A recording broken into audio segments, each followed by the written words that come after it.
Les rillettes de maquereau, c'est simple, c'est vachement bon. Alors je vous invite à me suivre en cuisine. On va commencer par préparer un courbouillon. Donc j'ai pris des carottes, découpées en petites rondelles, des échalotes et je vais mettre un demi-litre de vin blanc.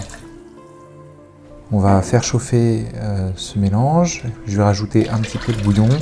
Ici c'est un bouillon de légumes que j'avais d'avance. Vous pouvez utiliser du bouillon cube.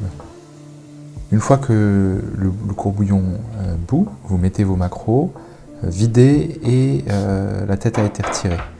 Votre poissonnier peut faire ça sans problème. Alors maintenant je m'assure que les poissons sont bien immergés dans la casserole. Et puis si besoin, vous rajoutez un peu d'eau pour couvrir le poisson. C'est parti pour une demi-heure de cuisson avec un couvercle. Pendant que le poisson cuit, on va préparer les pommes. Donc pour chaque pot de 500 g, j'ai pris une pomme que j'ai pelée, coupée en petits morceaux. Je rajoute un peu de sucre dessus et un verre d'eau. On va faire chauffer ce mélange et le couvrir avec un couvercle qui a des petits trous pour laisser l'eau s'évaporer doucement. Et puis la cuisson elle est terminée à peu près au bout de 10-15 minutes. Donc vous voyez, l'eau s'est évaporée, il ne reste plus que le sucre au fond. On peut mettre de côté. Ça y est, les maquereaux sont cuits. Donc vous allez prendre un plat et vous allez sortir vos maquereaux, bien les égoutter et mettre vos maquereaux dans le plat le temps qu'il faudra pour qu'ils refroidissent un petit peu. Faites bien attention à ne pas laisser de maquereaux dans le bouillon, ce serait dommage. Maintenant que les maquereaux sont froids, on va pouvoir prélever la chair des maquereaux. Donc vous passez avec un couteau au centre du dos du poisson, vous pouvez récupérer un filet et puis en soulevant l'arête centrale, vous récupérez presque tout d'un coup. C'est extrêmement simple.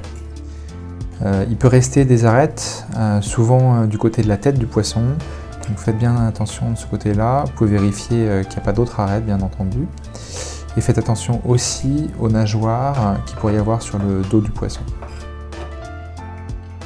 Après avoir récupéré la chair des poissons, on va pouvoir maintenant passer à la rillette, et vous allez voir, c'est extrêmement simple. Donc je commence par de la moutarde, je vais en mettre 3 bonnes cuillères. C'est sans doute pas assez, mais ça permet de commencer à faire l'assaisonnement. Ensuite, je vais prendre pour ici 1 kg de poisson, arête comprise, qui fait à peu près 1 kg de poisson. Il faut un petit pot de crème, donc 20 centilitres. Vous mettez la totalité. On va mettre un peu de sel, et puis j'ai concassé du poivre. Vous mettez le poivre que vous aimez, bien entendu. Ici, c'est du poivre blanc du Pendjab, c'est un poivre que j'affectionne tout particulièrement.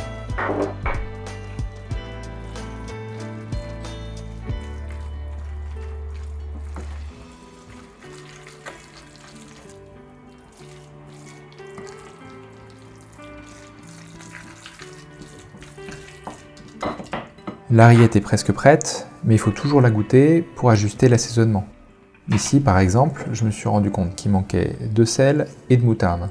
Donc, on ajuste.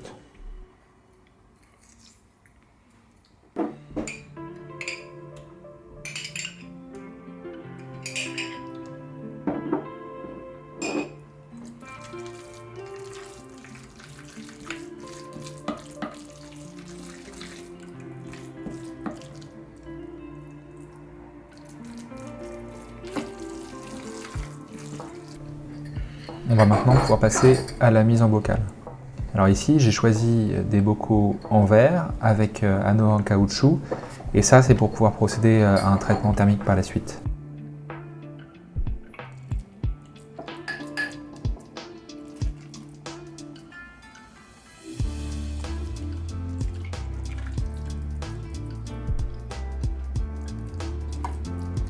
Je remplis le bocal jusqu'à mi-hauteur à peu près et je tasse bien pour éviter qu'il y ait des poches d'air. Puis on peut commencer à mettre les pommes. Je répartis les pommes à mi-hauteur, mais vous pourriez très bien aussi les couper en morceaux et les mélanger à votre rillette. Et enfin, on remplit le reste du pot. Vous avez maintenant deux options, soit vous mangez de la rillette comme ça, soit vous procédez au traitement thermique pour pouvoir conserver la rillette plus longtemps.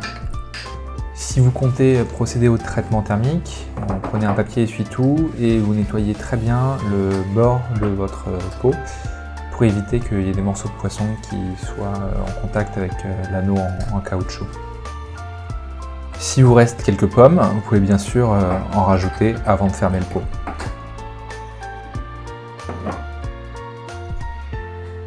Pour le traitement thermique, vous allez prendre une grande casserole assez haute et vous allez faire chauffer de l'eau. Vous mettez vos pots directement dans la casserole. Faites attention à ne pas faire de choc de température trop important avec les pots. Faites attention également à ne pas vous brûler. Veillez aussi à vous assurer que les pots soient complètement recouverts d'eau. Ici, ma casserole est un tout petit peu petite, mais c'est mieux si vous pouvez avoir 1 cm d'eau au-dessus. Vous laissez maintenant les pots dans l'eau bouillante pendant à peu près 1 heure. C'est prêt à déguster avec du pain grillé, c'est une tuerie. L'acidité des pommes contrebalance parfaitement la crème avec le maquereau. Vous allez vous régaler et régaler vos invités par la même occasion. Bon appétit!